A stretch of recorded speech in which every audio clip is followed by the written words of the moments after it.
दोस्तों, बीते दिनों जो कुछ भी नेपाल में हुआ, वहां की सत्ता के खिलाफ जिस तरीके से जनरेशन जी ने अपनी आवाज उठाई, अपनी आवाज बुलंद की, और जिस तरीके से वहां पर करप्शन के खिलाफ, नेपोटिज्म के खिलाफ आवाज उठाई गई, उसका असर भारत में दिखने लगा है। और असर दिखते ही इस देश के गोदी पत्रकार, नफरती पत्रकार, सत्ता के पैसों पर पलने वाले चैनल, उनके मालिकों के पेट में मरोड़ शुरू हो गई है। मैं बात इंडिया टीवी के मालिक, नरेंद्र मोदी के चेले, अरुण जेटली के सहपाठी और उमा भारती की चेले रजत शर्मा की कर रहा हूं। रजत शर्मा को बड़ी दिक्कत हो रही है, और वो दिक्कत राहुल गांधी के एक ट्वीट से है। बीते दिनों जो कुछ भी नेपाल में हुआ, उससे सबक लेते हुए नेता प्रतिपक्ष राहुल गांधी ने एक ट्वीट किया था। क्या ट्वीट किया था, आपको दिखाता हूं, जरा आपकी स्क्रीन पर एक बार देखिए। ये ट्वीट है, देश के युवा, देश के स्टूडेंट्स, देश की जेन जी संविधान को बचाएंगे, लोकतंत्र की रक्षा करेंगे और वोट चोरी को रोकेंगे। मैं उनके साथ खड़ा हूं, जय हिंद। अब देखिए मोदी के जनजी क्या लिख रहे हैं। इंडिया टुडे की पहली खबर देख लीजिए, उसके बाद मैं रजत शर्मा पे आऊंगा। क्या बताया गया, PM's victory speech, Gen Z will know that BJP governance model for first time. यह बात इंडिया टुडे ने कही, लेकिन इस पर रजत शर्मा ने जो बात कही वो बताता है कि रजत शर्मा दरअसल पत्रकार के भेष में विशुद्ध डी फॉर दलाल हैं भारतीय जनता पार्टी के। उनकी लफ्जों में, उनकी लिखावट में एक भी अगर आपको सवाल नजर आ जाएगा सत्ता से, तो आप मुझे बता दीजिएगा। आपकी स्क्रीन पर है, इसको बहुत आराम से पढ़िएगा, मैं सुना रहा हूं आपको इन्होंने क्या लिखा, और ये भी बताऊंगा कि इसके बाद कैसे इनकी लानत मलानत हुई है। ऐसी तैसी करा ली इन्होंने ये लिख करके अपनी सोशल मीडिया पर। इन्होंने लिखा, कुछ दिन पहले आपसे कहा था कि नेपाल में लगी आग की लपटों में हमारे यहाँ के कुछ लोगों को कुर्सी की झलक दिखने लगी है। आज राहुल की आरजू जुबां पर आ गई, उन्होंने जनजी का नाम लिख ही दिया। वोट चोरी के फर्जी नैरेटिव का इस्तेमाल अब युवाओं को उकसाने के लिए किया जाएगा। जैसे ही राहुल गांधी ने प्रेस कॉन्फ्रेंस खत्म की, सोशल मीडिया पर एक ग्रुप ने प्लान्ड तरीके से कैंपेन करना शुरू कर दिया। यह अलग बात है कि इलेक्शन कमीशन ने 4 सेंटेंसेस में ही इस कैंपेन की हवा निकाल दी। अब असल बात ना तो वोटर लिस्ट है, ना ही इलेक्शन कमीशन, मकसद तो किसी तरह नरेंद्र मोदी को हटाना है, इसलिए कहीं पे निगाहें, कहीं पे निशाना है। पर यह नैरेटिव खड़ा करने की कोशिश करने वाले भूल गए हैं कि यह बदला हुआ भारत है। हमारे लोग चाहे नए जमाने को हो या पुराने के, झूठ पर विश्वास नहीं करते और सच का सामना करने से नहीं डरते। वो जानते हैं कि कब कब उनकी सरकार ने कितना काम किया। उन्हें मालूम है कि किसने उनसे क्या छीना और किसने उनको क्या दिया। बहुत छोटा सा एक सवाल करता हूं, जब कभी भी इंडिया टीवी के पत्रकार कहीं भी दुनिया में, देश में, आपके गली में, मोहल्ले में, विधानसभा में कभी भी मिल जाएं, तो इस ट्वीट का स्क्रीनशॉट लेकर के आप रख लीजिएगा और उनको ये पढ़वाइएगा, वहीं पर पूरी पब्लिक के सामने उनको पढ़वाइएगा और उनसे बाद में ये पूछिएगा कि ये कौन लिख सकता है। तो वो कहेगा कि ये तो भारतीय जनता पार्टी का कोई प्रवक्ता है, और उसके बाद बताना कि नहीं, ये भाई साहब आपके जो मालिक है ना चैनल के, उन्होंने लिखा था, ये आपके संपादक ने लिखा था, जो अपने आप को पत्रकार कहते हैं और जिनको दुनिया आज की तारीख में दलाल कहती है। उनको ये जरूर दिखवाइएगा। लेकिन इसका आईना अभी से सोशल मीडिया पर लोगों ने दिखाना शुरू कर दिया है।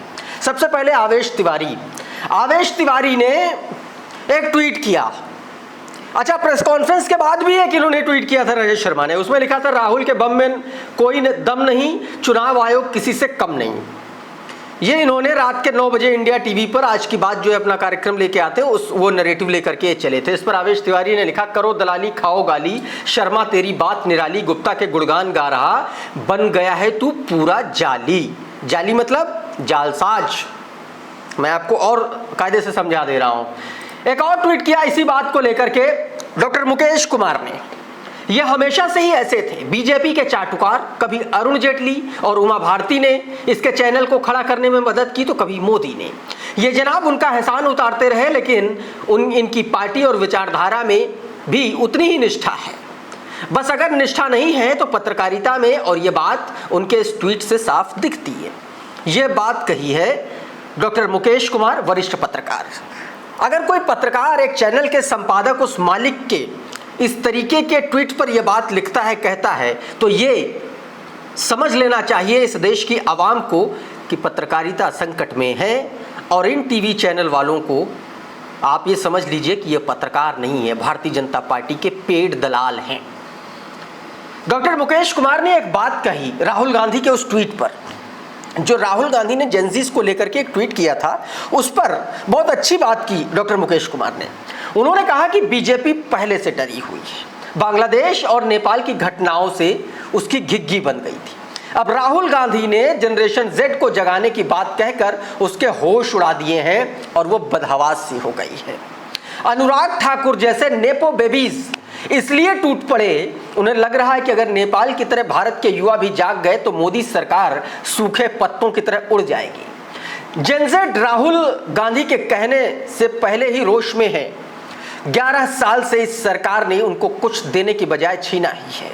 अगर वोट का अधिकार भी छीनने जा रहा है तो अगर सड़कों पर उतर आए तो फिर आश्चर्य, तो फिर आप ये समझ लीजिए कि आश्चर्य नहीं होना चाहिए। इसलिए बीजेपी नेताओं की तिलमिलाहट, घबराहट और बदहवासी वाजिब है। ये बात डॉक्टर मुकेश कुमार ने लिखी दोस्तों, और ये बात इसलिए लिखी, और साथ में अनुराग ठाकुर जैसे लोगों का नाम, अनुराग ठाकुर, बांसुरी स्वराज, ये वो नेपो किड्स हैं, ये वैसे ही नेपो किड्स हैं जिस तरीके से नेपो किड्स बंगाल में बंगाल की जनता को चुभने लगे थे एक दौर में। फोटो खींच के सोशल मीडिया पर नेपाल में डाले जा रहे थे, और वही हालात इस देश में है। क्या क्वालिटी है बांसुरी स्वराज में कि उनको सांसद बनाया गया? क्या क्वालिटी है उनमें? अगर वो सुषमा स्वराज का नाम उनके आगे से हटा दिया जाए पीछे से, तो उनमें क्या क्वालिटी है? और जिस तरीके से इस देश में भ्रष्टाचार हो रहा है, वो अपने आप में बड़ा सवाल पहले से बना हुआ है मोदी सरकार के सामने। लेकिन है क्या? देशभक्ति हिंदू मुसलमान की आड़ में, पाकिस्तान की आड़ में सब कुछ छिपा रहा है। लेकिन कितने दिन तक? वोट चोरी का जो मुद्दा है दोस्तों, उस पर एक और बड़ा खुलासा हुआ है तेलंगाना से। वोट चोरी के मुद्दे पर चुनाव आयोग ने कहा कि वो डेटा शेयर नहीं कर सकता, संवेदनशील है, लेकिन उसने ऐसा किया है, वो ऐसा कर चुका है। कहां? तेलंगाना में। जरा ये खबर पढ़िए। कांग्रेस ने ट्वीट किया, बताया कि चुनाव आयोग ने तेलंगाना की BRS सरकार और प्राइवेट कंपनी को वोटरों का डेटा दे दिया था। इसमें वोटरों की तस्वीर और उनका पता शामिल था। 2019 में तेलंगाना की BRS सरकार ने pensioner live verification system launch किया, जिसका काम एक private company Posidex technologies private limited को दिया गया। इसी काम के लिए चुनाव आयोग ने वोटरों का डेटा साझा किया था। यह जानकारी रिपोर्टर्स कलेक्टिव की एक रिपोर्ट में सामने आई है। रिपोर्टर्स कलेक्टिव एक ऐसी संस्था है जो अपनी खोजी पत्रकारिता के लिए जानी जाती है, और उसने ये रिपोर्ट साझा की और उसने बताया कि 2019 में जब तेलंगाना की तत्कालीन पूर्ववर्ती सरकार ने अपनी स्कीम के लिए pensioner live verification system launch करने के दौरान जब डेटा की आवश्यकता पड़ी, तो उसमें चुनाव आयोग ने ये डेटा एक प्राइवेट कंपनी को दिया जिसका नाम पॉसीडेक्स टेक्नोलॉजीज प्राइवेट लिमिटेड था। तो अब सवाल यह है कि ज्ञानेश कुमार गुप्ता विपक्ष को ये बात क्यों नहीं बता रहे हैं और डेटा क्यों नहीं साझा कर रहे? जब एक प्राइवेट कंपनी को ये दिया जा सकता है, तो फिर इस देश की राजनीतिक दलों को क्यों नहीं दिया जा सकता? ये भी अपने आप में बड़ा सवाल है। और ये देखिए, ये रिपोर्टर्स कलेक्टिव की हेडलाइन है। क्या हेडलाइन है देखिए जरा। Election commission give access to voter data including photo to state government and private companies. साफ तौर पर आयुषी कार की ये रिपोर्ट है। उन्होंने इसके बारे में ये बहुत इत्मीनान से तैयार की है रिपोर्ट, जा करके पढ़िएगा, आपको भी समझ में आएगा। खैर, एक और बड़ी खबर आपको, उत्तर प्रदेश में किस तरीके से बदले की कार्रवाई सरकार में की जा रही है, उसका एक ताजा तरीन उदाहरण आपको देता हूं। बीते दिन की ही बात है, लगभग सभी आरोपों से आजम खान एक तरीके से उनको जमानत मिल गई सारे केसेस में। और जैसे ही जमानत मिली, जैसे ही ये हलचल बढ़ी कि अब आजम खान जेल से बाहर आ जाएंगे, वैसे ही पुलिस ने एक नई चार्जशीट दाखिल कर दी, 3 धाराएं बढ़ा दी। जरा ये खबर देखिए, आजम खान की जेल से रिहाई में नया ट्विस्ट, रामपुर पुलिस ने 3 धाराएं बढ़ा दी। ये गेम चल रहा है। आप सोचिए, अगर कभी केंद्र की और उत्तर प्रदेश की सत्ता पलटी तो फिर आप सोचिए कि जो बदले के एक्शन जो परिपाटी भाजपा ने डाली है, क्या हालत होगी भारतीय जनता पार्टी के नेताओं की। आप सिर्फ सोचिए, क्योंकि अभी तक राजनीति में नैतिकता बरकरार थी। भारतीय जनता पार्टी ने सत्ता में आते ही सबसे पहले नैतिकता का गला घोंटा, उसकी हत्या की। उसने राजनीति को पर्सनल खुन्नस का एक प्लेटफॉर्म बनाया और उसी पर्सनल खुन्नस के प्लेटफॉर्म के भुक्तभोगी हैं आजम खान साहब। इसी को लेकर के सूर्या समाजवादी लिखते हैं कि आजम खान साहब को जेल के बाहर ना आने पाए, इसलिए पुलिस ने आज 3 धाराएं बढ़ा दी। खेल और खेल के नियम यही रहेंगे, अपनी बार रोना मत, जैसे संसद भवन में रो रहे थे, साफ तौर पर बिना नाम लिए इस उत्तर प्रदेश के मुख्यमंत्री का जिक्र यहाँ पर किया गया। उधर एक और खबर मैं दिखाता हूँ दोस्तों। महाराजगंज में 2 मुस्लिम महिलाओं को देख करके अफवाह फैली कि कुछ ये महिलाएं संदिग्ध हैं। इस पर पुलिस आई, पुलिस ने जांच की तो पता चला कि सब कुछ ठीक ठाक है, महिलाएं निर्दोष निकली। लेकिन सबसे बड़ा यहाँ पर सवाल ये है दोस्तों, क्या दिक्कत बुर्का पहने महिलाओं से है? क्या सिर्फ आपने बुर्का देख करके एक नैरेटिव सेट किया कि अगर किसी महिला ने बुर्का पहना हुआ है तो वो अपराधी ही होगी, वो किसी गलत काम के इरादे से ही खड़ी होगी? ये ज़रा ट्वीट देखिए, इलियास ने ट्वीट किया। महाराजगंज की ये खबर है। तल्ली चौराहे पर बुर्का पहने 2 महिलाओं को देखकर अफवाह फैली, ग्रामीणों ने घेर लिया, पुलिस जांच में महिलाएं निर्दोष निकली, परिजनों को सौंप दी गई। अब सवाल ये है कि आप महिलाओं के हिजाब बुर्का से भी दिक्कत है, और जो शक की नज़र से घेराव करने वाले थे उन पर कार्रवाई होगी या नहीं होगी? माकूल जवाब, माकूल सवाल। उधर दोस्तों हरिशंकर जैन, विष्णु शंकर जैन, 2 व्यक्ति आपने सुना होगा संभल केस में सबसे ज़्यादा। ये वही लोग हैं जो उन्होंने सर्वे कराने की मांग की थी, जिसके बाद दंगे हो गए थे। अब ये आदमी कह रहा है एक इंटरव्यू के दौरान कि संविधान में मनुस्मृति होनी चाहिए, सुप्रीम कोर्ट के लोगों को संस्कृत अनिवार्य होनी चाहिए और हिंदू राष्ट्र बन के रहना चाहिए। क्या कह रहा है? इस नफरती आदमी का बयान सुनिए जरा। तो मैंने तो प्रस्ताव रखा था जगह, और फिर कहना चाहता हूँ कि जज बनने की पहली क्वालिफिकेशन हो कि वेद शास्त्र का ज्ञाता हो। अगर वेद शास्त्र आप हिंदुस्तान में रहकर नहीं जानते हैं तब जज होने लायक नहीं।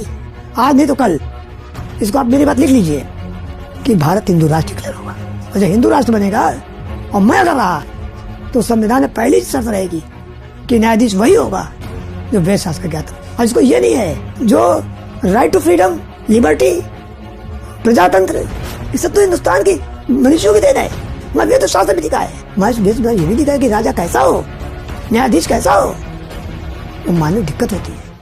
साफ तौर पर यह बात कह रहा। उधर एक बड़ा दावा सामने आया, ये जरा हेडलाइन देखिए। अटल बिहारी वाजपेयी ने मुझे पासपोर्ट दिलवाया था क्योंकि कोर्ट में बहस के दौरान यासीन मलिक की दुहाई। यासीन मलिक ने कोर्ट में यह बात कही है कि उसको पासपोर्ट अटल बिहारी वाजपेयी ने दिलवाया था।